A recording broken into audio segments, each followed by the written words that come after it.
하나님은 영이시니 예배하는 자가 영과 진리로 예배할지니라. 아멘.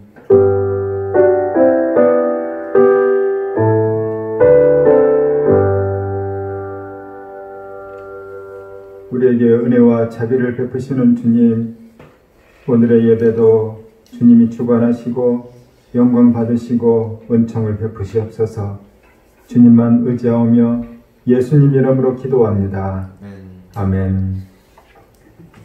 우리의 믿음을 같이 고백드리도록 하겠습니다. 나는 전능하신 아버지 하나님 천지의 창조주를 믿습니다. 나는 그의 유일하신 아들 우리 주 예수 그리스도를 믿습니다. 그는 성령으로 잉태되어 동정녀 마리아에게서 나시고 본디오 빌라도에게 고난을 받아 십자가에 못 박혀 죽으시고 장사된 지 사흘 만에 죽은 자 가운데서 다시 살아나셨으며 하늘에 오르시어 전능하신 아버지 하나님 우편에 앉아 계시다가 거기로부터 살아있는 자와 죽은 자를 심판하러 오십니다. 나는 성령을 믿으며 거룩한 공교회와 성도의 교제와 죄를 용서받는 것과 몸의 부활과 영생을 믿습니다. 아멘.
사랑과 은혜가 풍성하신 하나님 아버지, 복된 주일에 예배의 자리로 불러주시고 영광의 주님을 경배하게 하시니 감사합니다. 지나온 시간에 주님과 이웃에게 지은 죄를 회개하오니 십자가의 보혈로 덮어주시고 우리를 긍휼히 여기소서. 사랑하는 주님, 지체들과 함께 모여 예배할 그날을 간절히 소망합니다. 각지에 흩어져서 드리는 우리의 예배를 받으시고 우리 모두에게 성령의 충만함을 허락해 주옵소서. 다시 만날 때까지 각자의 삶에서 주님과 더욱 친밀해지는 시간이 되도록 인도해 주옵소서. 코로나19가 속히 종식될 수 있도록 역사하여 주시고 일선에 있는 의료진과 여러 모양의 봉사자들을 보호하사 힘을 더하여 주옵소서. 나라에 선출된 지도자들에게 하나님을 경외하는 마음과 지혜를 주셔서 혼란스러운 생활이 안정화되기를 원합니다. 궁핍하고 소외된 자들을 기억해 주시고 그들을 알아보는 눈과 도울 수 있는 마음을 허락하여 주옵소서.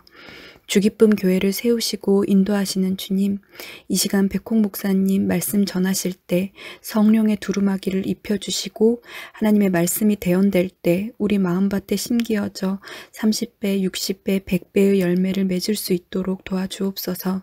예배의 시종과 온라인 나눔을 주님께 의탁드리오며 살아계셔서 지금도 역사하시는 예수님의 이름으로 기도드렸습니다. 아멘.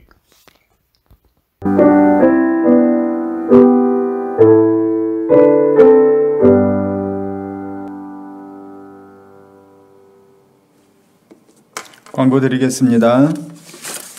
계속해서 말씀과 기도에 집중해 주시기 바랍니다. 코로나19로 인해서 우리 예배가 계속 온라인으로만 드리고 있습니다. 이제 장차 5월 10일경에는 우리가 실제로 현장 예배를 같이 드릴 수 있기를 소망합니다. 이 일을 위해서 계속 기도해 주시고 또 건강관리 잘 해 주시기 바랍니다. 우리가 또 후원하는 선교사님들 계속해서 위해서 기도해 주시고 지난 4월 23일 날은 고 최원일 선교사님의 일주기 기념일이었습니다. 우리 선교사님을 위해서 우리가 쉬지 말고 계속 기도해 줄 수 있길 바랍니다. 우리 같이 하나님께 봉헌 드리도록 하겠습니다. 주님 감사합니다.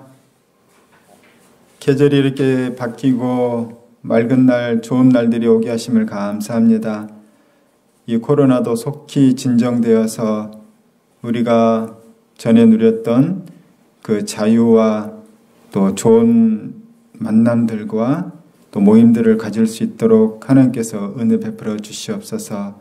우리가 더욱더 경각심을 갖게 해주시고 또 많은 사람들이 지구와 환경에 대해서 관심을 가지는 계기가 되게 해주시옵소서. 주님께서 또한 우리 예배를 받으심을 감사합니다. 예물을 또 기뻐 받아주시옵시고 이 예물을 통해 주의 일에 귀하게 쓰임받도록 축복을 다하소서. 드리는 이들의 마음과 믿음과 인생을 받으시며 이들을 돌보시옵소서. 더 귀한 일에 쓰임받게 하시옵소서. 예수님 이름으로 기도합니다. 아멘. 성경 말씀은 누가복음입니다.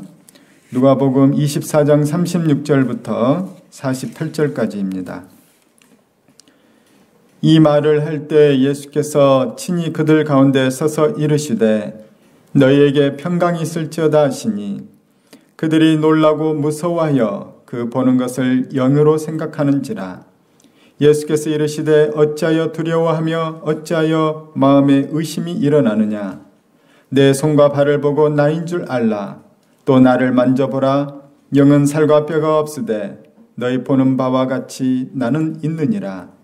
이 말씀을 하시고 손과 발을 보이시나 그들이 너무 기쁨으로 아직도 믿지 못하고 놀랍게 여길 때 이르시되 여기 무슨 먹을 것이 있느냐 하시니 이에 구운 생선 한 토막을 드리니 받으사 그 앞에서 잡수시더라.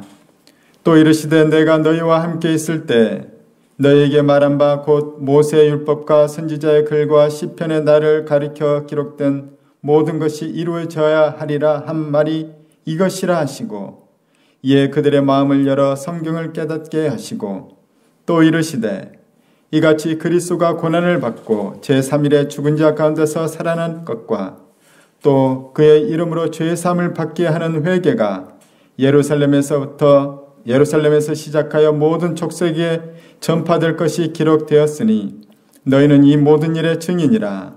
아멘. 오늘 말씀의 제목은 너희는 이 모든 일의 증인이라 입니다. CBS 방송에 최병호라는 젊은 교사가 나왔었습니다. 이분은 불교 학생회 회장이었던 과거 전력이 있는데 또한 한편으로는 전도왕으로도 유명한 분입니다. 이분은 부산 출신으로 그 가문 전체가 매우 독실한 불교 가정이라고 합니다. 작은아버지는 스님이라고도 해요. 또 이분이 유명한 것은 가수 강다니엘이라는 가수의 고등학교 선생님으로도 유명합니다. 이분의 에피소드를 보게 되면 강다니엘이 유명하기 전에 이분이 강다니엘을 불러서 이런 말을 해줬다고 합니다. 의건아, 강다니엘의 본명이 의건이라고 합니다. 너는 꿈이 연예인인데 그 속에 들어가서 성경 속에 다니엘처럼 구별된 삶을 살기 바란다. 그러자 다니엘이 예, 저도 그러고 싶어요. 이렇게 대답을 했다고 합니다. 그래서 아마 이름을 의건에서 다니엘로 바꾼 것이 아닌가 싶기도 하다고 했습니다. 그런데 최병호 선생님은 이분의 출생부터가 아주 신비롭습니다. 그분의 가정에서 이제 자녀, 이 아들을 낳기를 너무나도 간절히 소망하여서 어머니가 절에 가서 열심히 불공을 드리는데 스님이 질문을 하더래요. 왜 그렇게 열심히 불공을 드리느냐? 그래서 어머니가 우리는 아들을 낳고 싶다. 그랬더니 일본의 어떤 사찰에 가면은 그곳이 유명한 곳인데 거기서 불공을 드리면 아들을 낳는다. 그 소식을 듣고 아버지가 일본으로 날아갔대요. 그리고 아버지는 일본에서 불공 드리고 어머니는 한국에서 불공 드리고 마침내 그 불공의 결실로 태어난 아들이 바로 오늘 최병호라는 이 선생님이었죠. 이 최병호이기 때문에 얼마나 이 귀한 아들이겠습니까? 그리고 얼마나 부처님께 감사하겠어요. 그래서 정말 신실한 불교 신자로 어릴 때부터 잘 키웠다는 거예요. 이 최병호 어린이가 이제 중학교를 갔습니다. 그래서 중학교를 갔는데 거기가 유명한 불교 중학교였다고 합니다. 그곳에 가서 얼마나 불교가 신실했던지 불교회 학생회장이 됐다는 거예요. 그래서 전교생 앞에서 목탁을 쳤답니다. 전교생이 예불을 드릴 때 1800명이나 되는 전교생 앞에서 목탁으로 예불을 인도하는 이 불교 학생회장. 그런데 이 최병호 학생이 어느 날 봤더니 그 신성한 예불 시간에 부처님께 절을 안 하는 애들이 몇 명 있었다는 거예요. 그래서 그 애들을 봐뒀다가 이제 그 애들을 찾아갔대요. 그런데 최병호 학생이 그 당시에 공부도 좀 잘했고 그 다음에 운동도 잘해서 축구부 주장도 했다는 거예요. 아주 리더십도 했고 친구도 많았대요. 자기 이제 운동하는 친구들 데리고 가서 그 절도 안 하는 애들을 겁주기 시작한 거예요. 너 목탁 들고 가서 목탁으로 머리를 맞을래? 아니면은 부처님께 절을 할래? 그랬더니 대다수의 아이들이 절할게 그랬는데 딱 한 명만 실실 웃으면서 나는 안 할 거야 그러다는 거예요. 야, 나 장난 아니야. 진짜 너 머리 맞는다 이걸로. 그런데도 야 병호야 제발 나는 좀 봐줘라. 나 우리 아버지가 목사님이야. 그래도 야, 네 아버지가 목사님이지 네가 목사야? 절할까 안 할까? 그랬더니 나는 못해. 막 그랬더니 이제 막 교실 앞에서부터 뒤에까지 쫓아가면서 이 목탁으로 때렸다는 거예요. 근데 이상한 것은 그 애가 실실 웃기만 하더니 반항을 하지 않더라는 거예요. 그리고 막 그 교실 뒤에 벽까지 몰고 갔는데 그 친구가 뭐라고 하냐면 병호야 너 우리 교회 나올래? 우리 교회 좀 있으면은 친구 초청 예배가 있는데 너 좀 나와라. 그랬더니 야 내가 불교 학생 회장인데 어딜 가면서 뭐 더 때리는데 이 때리면서도 겁이 나더라는 거예요. 얘 도대체 무슨 애인가? 얘는 도대체 어떤 애인가? 얘가 도대체 얼마나 큰 빽이 있는가? 그러다가 참 희한하게도 이 최병호라는 학생이 나중에 부산의 연지구에 있는 브니엘고라는 기독교 학생의 배정을 받았다는 거예요. 불교 학생회장이 기독교 학교인 브니엘고의 배정을 받아서 너무나도 마음이 낙담돼서 막 힘들어하고 있는데 불교 학생의 총무가 와가지고 병호야 나도 브니엘고 거기 배정 받았어. 근데 알고 봤더니 거기 서울대도 많이 가고 아주 공부 잘 가르치는 좋은 학교래. 우리 가서 열심히 공부해보자. 그랬더니 야, 니 지금 정신이 없냐? 불교 학생이 총무라는 놈이 너 그러고 있냐? 그래서 막 서로 때리려고 하는데 그 친구, 야, 근데 거기 교복이 진짜 이쁘대. 그 말 듣고 마음에 사모함이 생겼다는 거예요. 그래서 아버지에게 이제 설득을 했다는 거예요. 아버지, 염주를 양손에 차고 염주 한 손에만 찬대. 제가 분이엘고 가서 거기에 있는 선생님들과 아이들에게 불교를 전하겠습니다. 그래서 분이엘고를 갔다는 겁니다. 거기 가서 이제 기독교 선생님들과 마찰을 많이 빚었다고 합니다. 그 중에 한 전도사님이 계셨는데 여자 전도사님이 이제 성경 가르치는 시간에 전도사님이 강의를 하면은 막 졸고 있고 잡담하고 있고 그러니까는 전도사님이 그 병우 학생 조용 좀 해주세요. 그랬더니 우리나라 종교의 자유가 있지 않냐? 왜 나한테는 그 강요하냐? 그런 막 대들었다는 거예요. 그래서 전도사님이 막 야단칠 줄 알았더니 네, 알겠습니다. 들어주셔서 감사합니다. 뭐 그러더라는 거예요. 이상하다, 이 사람들. 그런데 어느 날 이 최병우 학생이 이제 막 좀 활달하니까 선생님들한테 좀 찍혀서 어떤 선생님한테 아주 심하게 야단을 맞고 있었다는 겁니다. 근데 그 장면을 여전도사님이 보고 우리 최병우 학생은 학교에 수업 시간에 유일하게 이 학생만 나한테 질문하는 학생이라고, 손들고 질문하는 학생이라고, 아주 수업도 태도도 좋다고, 야단치지 마시라고 막 자기를 방어해 주더라는 거예요. 최병우 학생이 너무 고마워서 원목실에 찾아갔다는 겁니다. 그래서 전도사님 만나서 고맙다고 그러면서 이제 약간 친해졌죠. 그런데 어느 날 이제 전도사님이 수업을 한 학기를 다 마치고인가 하여튼 수업이 끝났을 때 전도사님이 애들에게 이제 눈을 감으라고 하면서 메시지를 전하더라는 거예요. 여러분, 여러분의 피부는 지금 젊고 너무나도 예쁩니다. 그러나 50년 후에 여러분의 피부는 쭈글쭈글해질 겁니다. 주름이 가득할 거예요. 100년 후에 여러분들 가운데 살아있는 사람은 거의 없을 것입니다. 100년 후에 여러분은 어떻게 되어 있을까요? 요한계시록이라는 성경에는 이렇게 기록이 되어 있습니다. 그러나 두려워하는 자들과 믿지 아니하는 자들과 흉악한 자들과 살인하는 자들과 음행하는 자들과 점술가들과 우상숭배자들과 거짓말하는 모든 자들은 불과 유황으로 타는 못에 던져지리니 이것이 둘째 사망이라. 예수를 믿지 않는 자들, 흉악한 자들, 살인자들, 우상숭배자들은 다 지옥에 갈 수밖에 없습니다. 여러분 지옥에 가시면 안 됩니다. 다 예수 믿고 구원받을 수 있기를 바랍니다. 하면서 이제 수업을 마쳤다는 거예요. 그런데 이 최병우 학생이 그 말이 너무나도 두렵더라는 거예요. 내가 죽으면 지옥에 가는구나. 나는 우상숭배자인데, 나는 기독교 신앙에서 보면 우상숭배자인데 내가 지옥에 가는구나. 그런데 자기가 왜 그런 생각을 했냐면 예전에 불교 학생회장일 때 불교 방송에 출연을 했대요. 수많은 사람 불교 방송 출연할 때 자기가 대표 패널로 마이크를 잡고 그 강사 스님에게 질문을 하는 패널이 됐다는 거예요. 그때 질문의 주제가 뭐였냐면은 스님, 죽음의 정의가 무엇입니까? 그랬더니 스님의 대답이 죽음이란 유에서 무로 가는 것이다. 그랬다는 거예요. 아주 그때는 멋있는 대답이라고 생각했다는 거예요. 죽음이란 유에서 무로 가는 것이다. 그런데 자기가 성경을 통해서 배웠더니 인간에게 영혼이 있고 이 영혼은 무로 가는 것이 아니다. 이 영혼은 사후 세계 또 다른 곳으로 가게 되는데 그것은 천국이 아니면 지옥이라는 거예요. 그런데 예수를 믿지 않는 자기 같은 사람은 이제 지옥 가게 생겼다는 것이죠. 그래서 그 자리에서 전도사님, 저는 어떻게 하면 좋아요? 저 이제 지옥 가는데 어떻게 하면 좋아요? 그랬더니 전도사님이 그때 이제 영적 기도를, 복음에 대해서 알려주고 영적 기도를 시킨 거예요. 그래서 그 최병우 학생이 그 자리에서 영적 기도를 같이 한 거예요. 하나님, 저는 죄인입니다. 하면서 예수님 영접한 거죠. 그런데 희한한 일은, 놀란 일은 그 영적 기도가 끝나고 아멘 하자 하나님의 음성을 들었다는 거예요. 그분의 말에 따르면 귀로 듣는 하나님의 음성이 아니라 하나님의 음성이 온몸으로 들렸다는 거예요. 어디로 들린지 모르는데 온몸으로 들리면서 자기의 메시지를 줬다는 거죠. 그리고 나서 이제 너무나 좀 놀란 거예요. 이분이 이제 깜짝 놀란 거죠. 근데 문제가 생긴 거죠.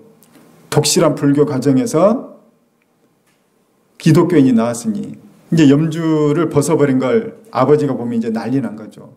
그래서 집에 염주를 벗고 갔던 이제 자초지종을 얘기해서 아버지에게 그날부터 일주일 동안 하루 3시간 동안 밤마다 맞았다는 거예요. 아버지가 때리다 못해 친척들, 사촌 동생들까지, 형들까지 다 불러가지고 돌아가면서 너 예수 믿을래? 이래도 믿을래? 그랬더니 저는 우리 가족이 다 예수 믿고 천국 갔으면 좋겠어요. 그랬더니 얘가 단단히 믿었구나 하면서 이제 나중에 포기를 했는데 지금은 온 가족이 다 예수를 믿게 되었다는 겁니다. 이 최병헌이라는 학생이 그가 던졌던 질문의 마지막에는 뭐냐면은 죽음인 거예요. 죽음. 죽음은 무엇입니까? 이 세상에 그 어떤 것도 죽음에 대해서 완벽한 대답을 할 수가 없습니다. 모르는 것이죠. 모든 철학자들도 어떤 종교에서도 자기들 나름대로 만들어냈지만 완벽한 대답이 아닌 거예요. 영혼을 지닌 인간들의 죽음은 이 영혼은 소멸되지 않기 때문에 천국이 아니면 지옥으로 가는 것입니다. 우리는 반드시 죽음을 알아야 합니다. 톨스토이의 참회록에 보게 되면 레오 톨스토이는 50세가 되었을 때 그가 어떤 것을 하나 깨달았다고 합니다. 그가 50세가 되었을 때까지 그는 아주 러시아의 유명한 작가였죠. 그래서 유명세를 깨달았습니다. 그러다가 어느 날 이것을 생각하고 깨달은 거예요. 언젠가는 사랑하는 이가 모두 죽어서 자기 곁을 떠나리라는 것을 깨달은 거죠. 우리 부모님도 우리 스승님도 모두 다 죽을 거라는 거예요. 그리고 결국에는 내가 그렇게 심혈을 쏟아서 썼던 소설들까지도 아마 사람들은 시간이 지나면 다 잊어버리고 말 것이라는 거죠. 더 이상 읽지 않게 될 거라는 거예요. 그러자 그런 의문이 들었다고 합니다. 나는 도대체 왜 살아야 하는가? 그렇게 죽을 존재인데 나는 왜 살아야 하는가? 나는 왜 뭔가를 그렇게 간절히 바라고 나는 그렇게 왜 열심히 행해야 하는가? 나의 삶에 의미가 있는가? 나를 기다리는 필연적인 죽음이 빼앗아가지 못할 그런 의미 있는 것이 있는가 도대체 이 세상에. 그때부터 톨스토이의 작품이 달라지거든요. 부활, 영생에 대해서, 인간의 존재에 대해서, 사람이 무엇으로 사는가, 사람에게 필요한 땅은 얼마만큼인가, 인간의 존재에 대해서 이제 많은 톨스토이는 고민을 하면서 소설 속에 녹여냈죠. 그리스도인들은 죽음을 경험해 보아야 합니다. 그래서 잠언에도 보게 되면 지혜로운 자는 잔치집에 가지 않고 초상집에 간다는 거예요. 거기에서 죽음을 봐야 하기 때문에 모든 사람은 예외 없이 다 반드시 죽습니다. 나의 죽음은 필연이라는 것이죠.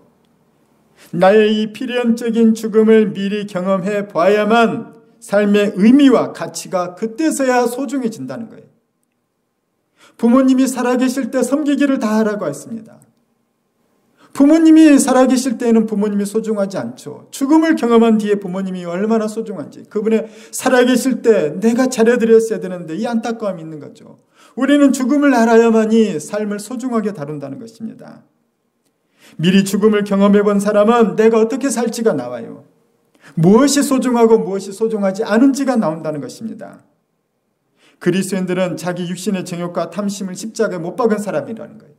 죽음을 경험한 사람인 거예요. 육신을 한번 죽이고 새로운 가치 있는 삶을 살아내는 사람들이 바로 그리스도인이죠. 갈라디아서 5장 24절은 이렇게 되어 있습니다. 그리스도 예수의 사람들은 육체와 함께 그 정욕과 탐심을 십자가에 못 박았느니라. 옛사람을 죽인 사람들이 바로 그리스도인인 거예요.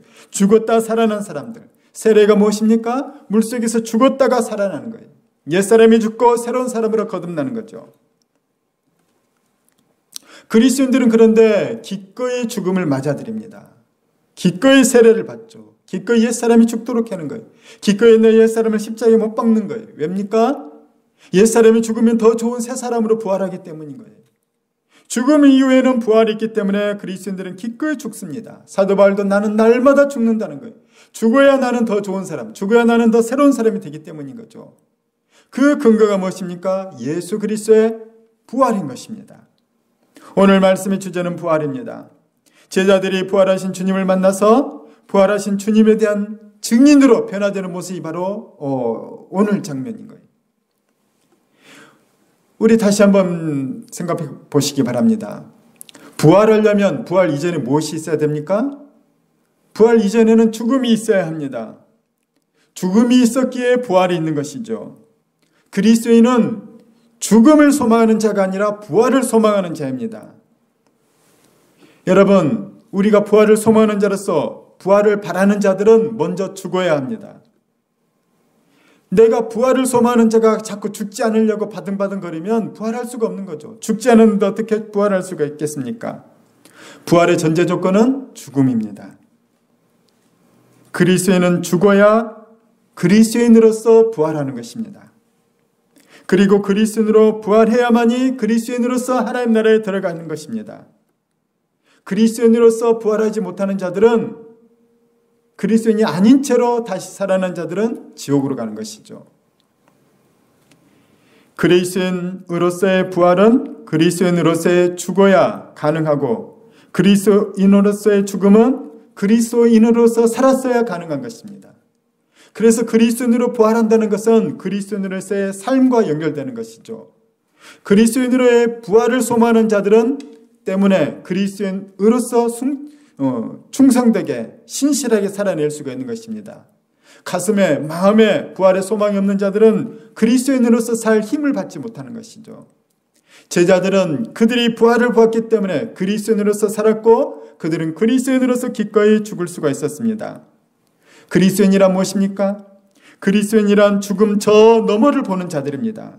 죽음 저 너머에 있는 부활을 보는 자들입니다. 때문에 그리스도인들은 죽음이 두렵지 않습니다. 죽음은 단지 부활로 가는 하나의 관문일 뿐입니다.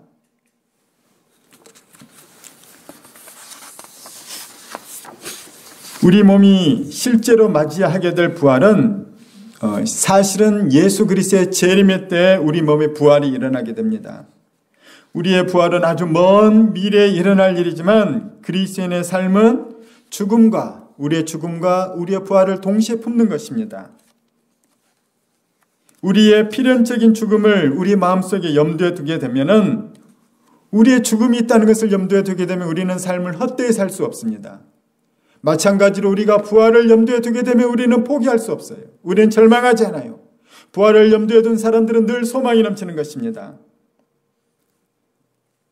우리의 죽음으로 인해서 우리의 삶이 소중해지고, 우리의 부활로 인해서 우리의 삶에 소망이 생기는 것이죠.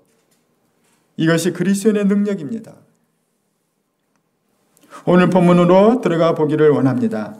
오늘 제자들이 모여있을 때 마침내 부활하신 예수님이 제자들에게 나타나십니다. 언제입니까? 이들이 이 말을 하고 있을 때라고 성경 기록되고 있습니다. 이들은 누굴까요? 제자들이지만 더 자세히는 지난주에 얘기했던 엠마오로 가던 두 제자들이, 그날 밤 예수님을 만났던, 눈이 밝아 예수님 깨달았던 엠마오로 가던 그 두 제자들은 그 밤에 예루살렘으로 다시 돌아옵니다. 그리고 제자 공동체가 모였던 숙소로 와서 자기들이 우리가 부활하신 예수님을 만났다고 그들은 제자들에게 간증을 하고 있는 거예요. 예수님이 우리를 찾아오셨습니다. 이들이 이 말을 하고 있을 때, 그 말에 정신이 팔려있을 때 어느 순간 그들을 한 가운데 예수님이 서 계신 거예요. 너무나도 이상한 일이죠. 다른 성경에 보게 되면 그들이 이 예루살렘의 지배자들을 두려워해서, 자기들도 잡혀갈까 봐 두려워서 문을 잠그고 있었다는 거예요. 문을 잠그고 있었는데 어느새 예수님이 그 공간 속에 들어오신 것입니다. 부활하신 예수님은 어느 순간 불현듯 그들 한가운데 계셨던 것이죠. 이것이 바로 변형되신 부활의 형상이라는 것입니다. 어떻게 이런 일이 가능할까요? 누차 설명합니다. 3차원은 2차원을 포함합니다. 4차원은 3차원을 포함하는 것이죠. 3차원은 2차원의 세계에 들어갈 수도 있고 2차원 세계를 나올 수도 있는 거예요. 마찬가지로 무한하신 신의 세계는 현실의 인간의 세계를 들어올 수도 있고 나갈 수도 있는 것이죠. 그 초월하신 신의 존재가 우리 세계, 우리 시간과 우리 공간 속으로 들어오셨을 때 이분은 시간에 들어오기도 하고 시간 밖으로 가기도 하고, 공간 속으로 들어오시기도 하고 공간 밖으로 나가기도 하신다는 거예요. 그래야만이 그분이 창조주죠. 그래야만이 그분이 하나님이신 거예요. 그런 능력이 있으신 하나님이 온 우주를 창조하고 이 신묘막측하게 인간을 또한 창조하시는 것입니다. 하나님께서 하나님의 아들인 예수 그리스도를 부활시켰어요. 하나님의 아들이신 예수 그리스도는 부활하신 그 형상과 모양으로 제자들의 공동체 속으로 들어오시기도 해요. 그리고 그들에게 불현듯 사라지시기도 합니다.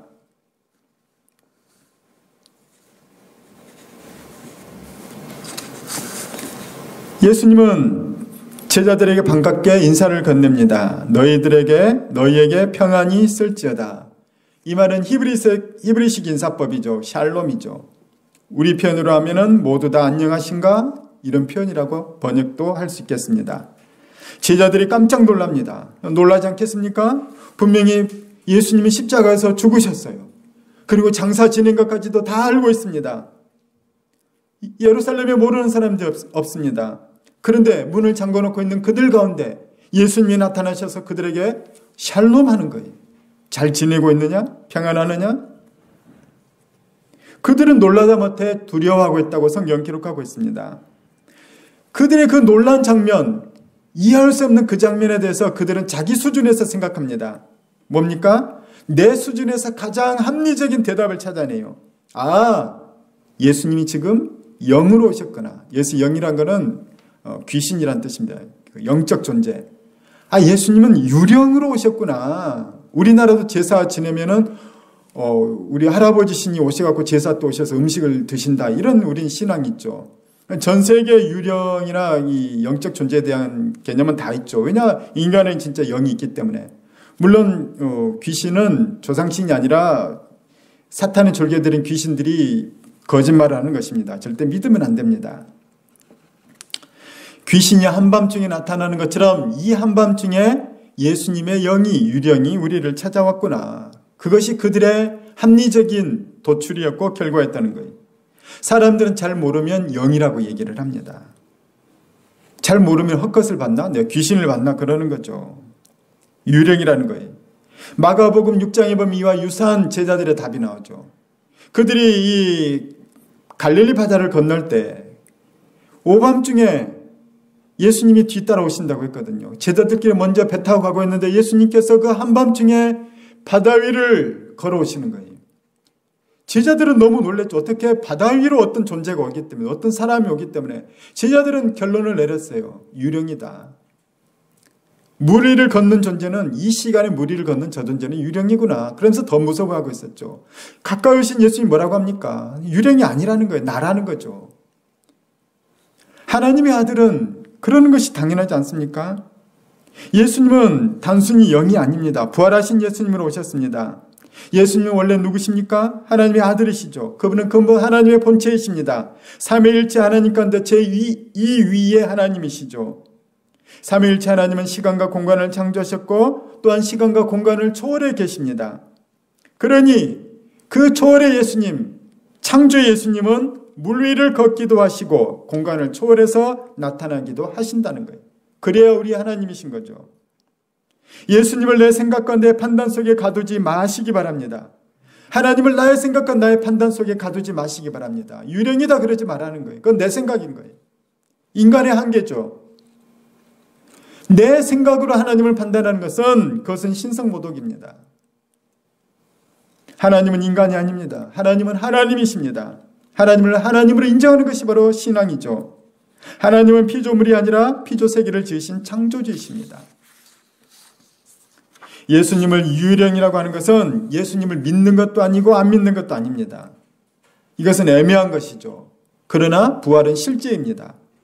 우리가 믿는 예수님은 실제인 거예요. 역사예요. 예수님의 부활은 역사와 상관없는 사건이 아니라 역사 속에서 실제로 일어난 사건입니다. 부활은 역사 안에서 일어난 사건이라는 것이죠. 인간의 죽음이 실제로 일어나듯이 인류의 종말도 실제로 일어날 일입니다. 인류의 종말 이후에는 인류의 심판도 실제로 일어날 거예요. 우리가 천국이 아니면 지옥에 갈 것도 실제로 일어날 일이라는 것입니다. 예수님은 부활을 어렴풋이 생각하지 말라는 거예요. 오늘 나오면 예수님은 계속해서 부활은 실제다. 나의 부활은 실제라는 거예요. 영이 아니다. 허상이 아니다. 가짜가 아니라는 거예요. 허황된 것이 아니라 명확한 가장 실제적인 것이 부활이라는 것이죠. 예수님은 39절에 보게 되면 제자들에게 내 손을 그리고 내 발을 만져보라는 거예요. 만져봐라. 실존적으로 만져보고 느껴봐라는 거예요.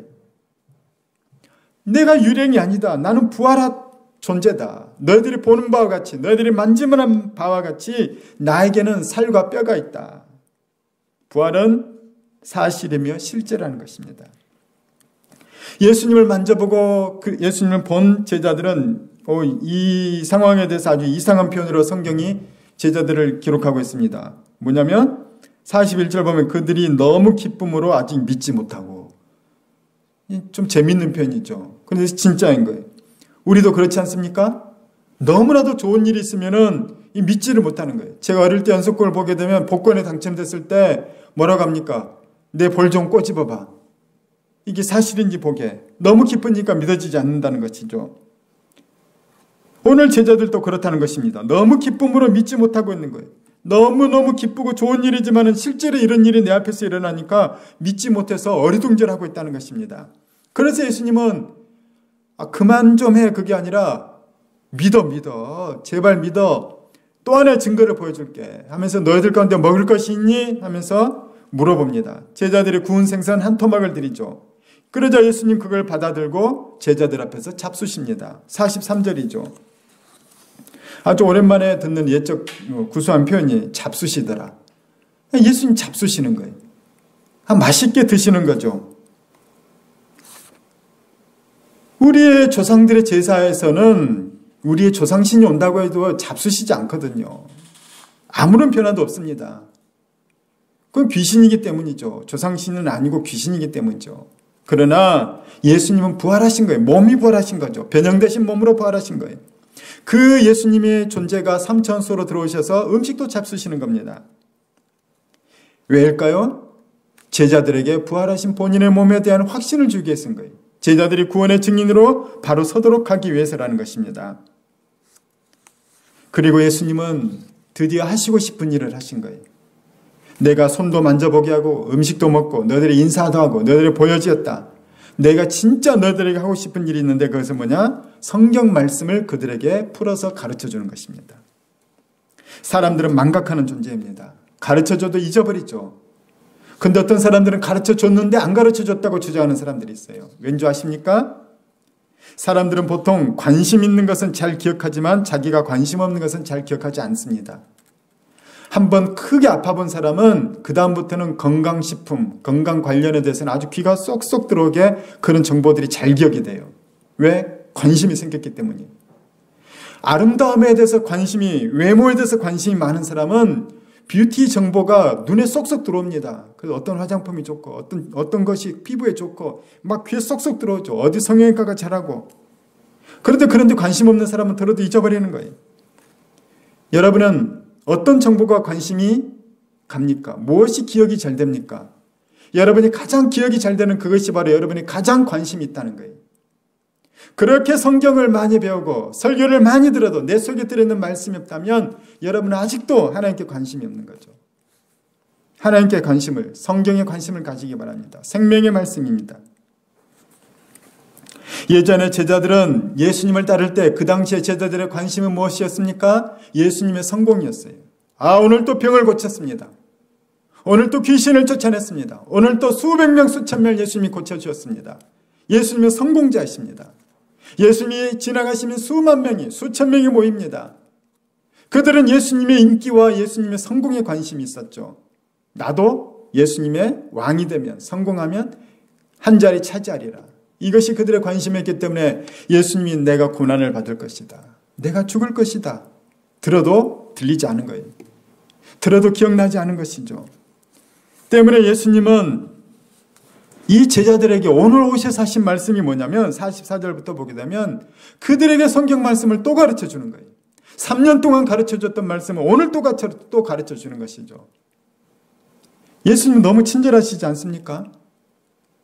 반복해서 또 가르쳐 주신 거예요. 너무너무 친절하시죠. 제가 이 장면을 보면서 저도 우리 성도들에게 친절하기로 결심을 했습니다. 변화되지 않는 성도들은 성경 공부를 또 가르칠 것이 변화될 때까지 반복해서 또 가르치도록 하겠습니다. 할렐루야.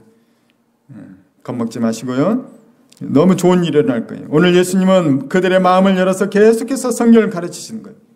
전에는 부활에 대해서 관심이 없었던 제자들이 이제 부활에 관심이 있거든요. 부활에 관심이 있으니 십자가에도 관심이 있는 것이죠. 이제 예수님이 관심 있는 그들에게 성경을 가르쳐 주니 그들의 귀에 이제 들어오는 거예요. 부활이요. 십자가가 이거구나. 부활이 이것이구나. 예수님이 성경 구석구석 창세기부터 말라기까지 펼쳐 보이면서 말씀하면서 이 부분이 바로 메시아를 예언한 것이다. 내가 지난 3년 동안 행한 일이 바로 이 일이다. 이 부분이 메시아의 죽음을 예언하는 것이다. 내가 이렇게 죽지 않았느냐? 나무에 매달려 죽지 않았느냐? 이 구절은 3일 만에 부활하는 내용이다. 내가 그래서 부활했다는 거예요. 예수님은 구약 성경의 곳곳을 제자들에게 펼쳐 보이고 알려주면서 이 구절이 메시아를 가르치는 것이고 그 메시아의 사역을 너희들이 잘 봐라. 지난 3년을 잘 봐라. 내가 했던 일이지 않느냐. 그 죽음이 나의 죽음이지 않았느냐. 이 부활이 나의 부활이지 않았느냐. 너희들은 지금 그 부활의 현장, 죽음의 현장, 부활의 현장을 지금 나를 통해서 보았지 않느냐. 너희가 바로 이 모든 것을 지켜본 자들이다.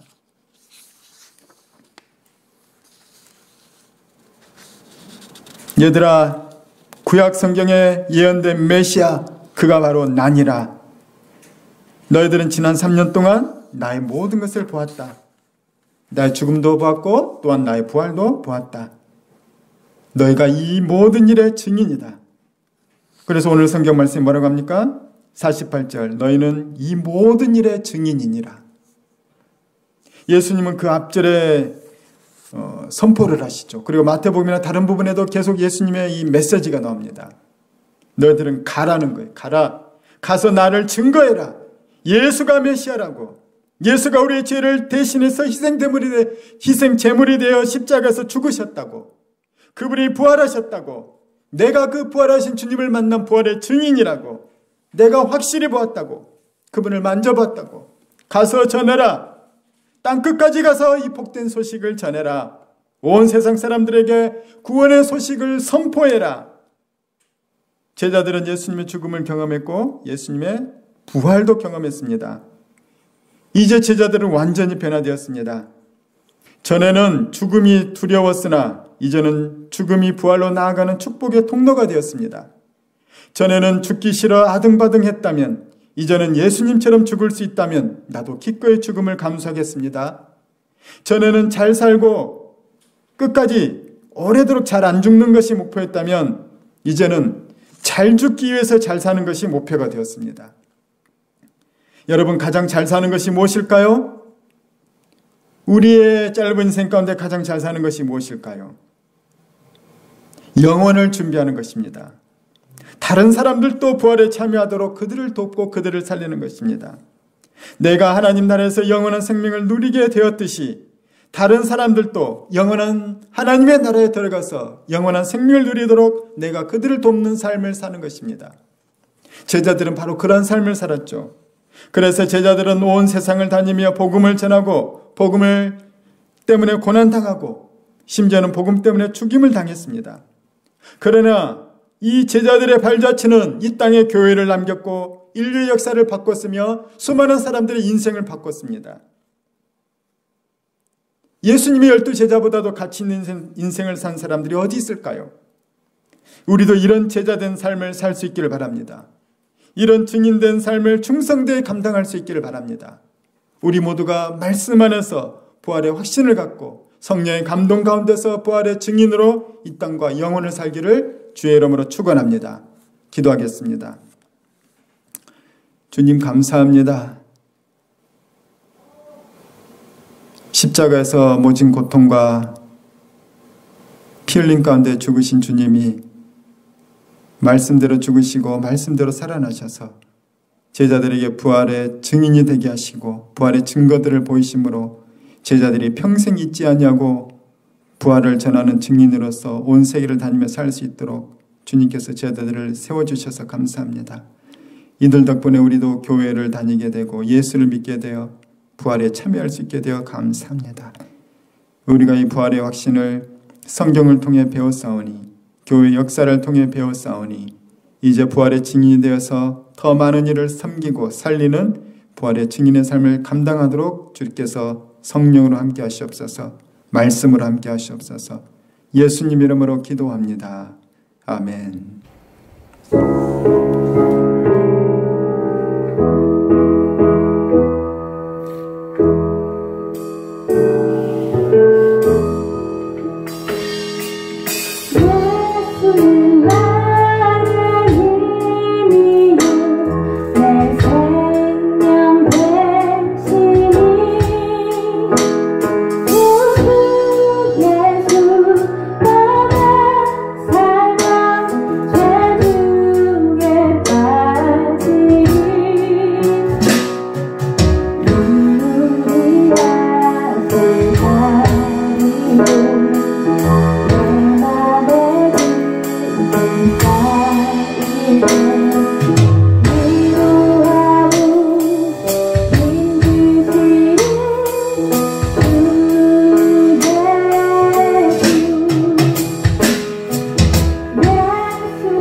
이제는 우리의 구원자 되시는 예수 그리스도의 그 크신 은혜와 하나님 아버지의 무한하신 사랑과 성령님의 감동 감화 역사심이 나를 위해 십자가에서 죽으신 예수 그리스도의 죽음과 주님의 부활을 나의 생명과 나의 의로 삼고 이 땅과 영혼을 살기를 소원하는 주의 사랑하는 자녀들의 머리 위에와 이들의 가정 위에 이 교회 위에 우리 선교사님들과 사역과 가정 위에 이 한국교회 위에 이제부터 영원히 함께 하셨기를 간절히 축원하옵나이다.